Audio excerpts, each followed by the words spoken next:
국회의장의 아들이라고 해서 그 지역을 당연하게 공천이 된다는 것도 있을 수 없는 일이고 그렇다고 무조건 불이익을 준다 이런 것도 있을 수 없다고 생각합니다. 그건 누가 봐도 제가 볼 적에는 이거는 공천 세습이라고 보여지는 거거든요. 아빠 찬스고 공천 세습이라고 본다면 전 전체 선거에 저는 악영향을 끼칠 수밖에 없을 것이다.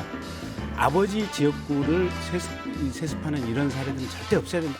문희상 국회의장 아들 공천 문제 이야기가 많습니다. 더불어서 지금 아빠 찬스에 이어서 네. 할아버지 찬스 얘기까지 좀 나오고 있는데요. 공천 문제 굉장히 민감한데 그렇다면 의정부 같은 경우는 지금 전략공천지로 네. 지금 상정을 해놨는데 그러면 문희상 국회의장의 아들은 어떻게 되는 건가요? 단수공천을 전략공천지라서 받는 것인지 아니면은 이것이 바뀌는 것인지.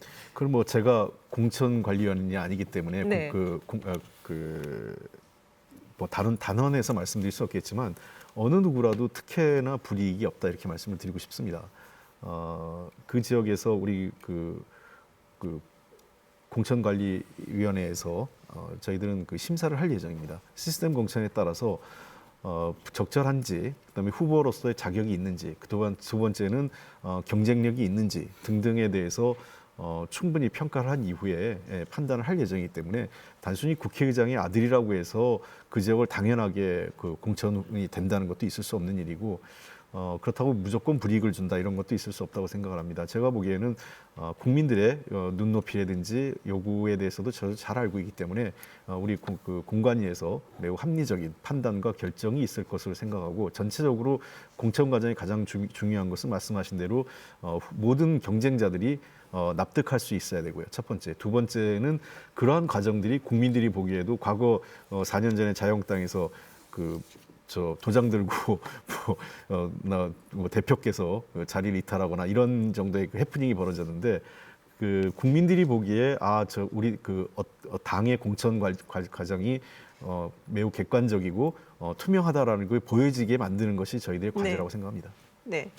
다른 의원님께서는 하실 말씀 혹시 있으신지요? 저는 사실 그 공천이라는 부분은 자기 당이 어떻게 하느냐 책임지는 거지만 저도 제가 이제 객관적으로 봤을 적에 홍 의원님 말씀하신 부분 모든 공천인가 모두가 납득할 수 있어야 되는데 실질적으로 저는 개인적으로 문희상 의장님 굉장히 존경하는 분인데 왜 결국은 자기 자제분 문제를 저렇게 풀어갈 수밖에 없는가 이 부분에서 제가 이해가 잘 안 되는 부분이 있거든요. 그래서 누가 보더라도 이 부분은 저는 이 정권이 굉장히 잘못하고 있는 부분이 우리 국민들이 보편적으로 생각하는 어떤 공정이나 가치와 규범에 어긋나는 일들을 굉장히 많이 한다는 거예요. 그래서 누가 봐도 제가 볼 적에는 이거는 공천 세습이라고 보여지는 거거든요. 그래서 그분이 만약에 공천에 떨어진다면 정말 지금 말씀하신 대로 굉장히 객관적이고 보편적인 기준에다 원칙에 충실했다는 평가를 받겠지만 적어도 그 자제분이 거기서 공천을 받으면 이건 누가 봐도 아빠 찬스고 공천 세습이라고 본다면 저는 그렇게 해서 그것이 일반 국민들의 설득시킬 수 있을 것인가. 그래서 공천은 줄 수 있을지 모르겠지만 저는 전체 선거에 저는 악영향을 끼칠 수밖에 없을 것이다. 이런 부분에 있어서 저는 이제 공천 부분에 대해서 저는 여당이 그런 부분에 대해서 과연 그것이 공정한 부분인가 하나가 있고요.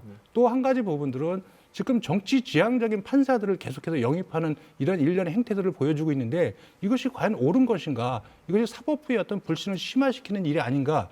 이런 부분에서 저는 여당의 어떤 그러한 공천 전략 이런 부분에서는 참 공감하기 어렵다. 저는 개인적으로 그런 생각을 갖고 있습니다.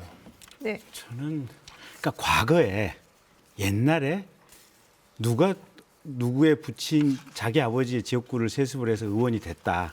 이건 더 따질 필요가 없는 것 같아요. 옛날에 잘못한 사례가 있으니까 지금 이게 허용돼야 된다.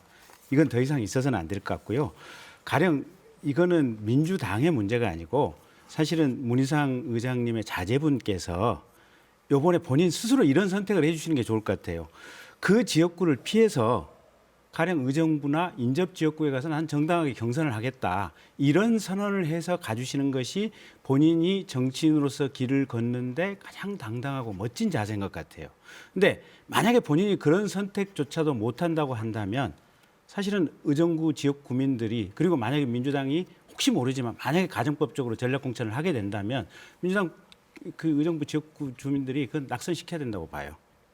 그 정도 연기도 없는 후보가 나왔고 그런 후보를 공천한 정당에 대해서는 과감하게 지역구 주민들이 표로서 심판을 해야 된다고 보고 이게 앞으로 이번 사례가 사실은 저는 전례가 돼서 아버지 지역구를 세습하는 이런 사례들은 절대 없어야 된다. 아니 공무원들도 회피제도가 있고 기피제도가 있지 않습니까? 자기랑 무슨 이해관계가 조금이라도 있는 것은 이 업무 자체를 안 하겠다. 여기서는 안 하겠다. 이런 제도가 뭐 6급 공무원, 7급 공무원한테도 있는 판에 세상에 국회의원을 하겠다고 일국의 국사를 논하겠다고 하는 분이 그거를 안 하겠다고 하면 저는 그건 기본적으로 함량 미달이라고 봅니다.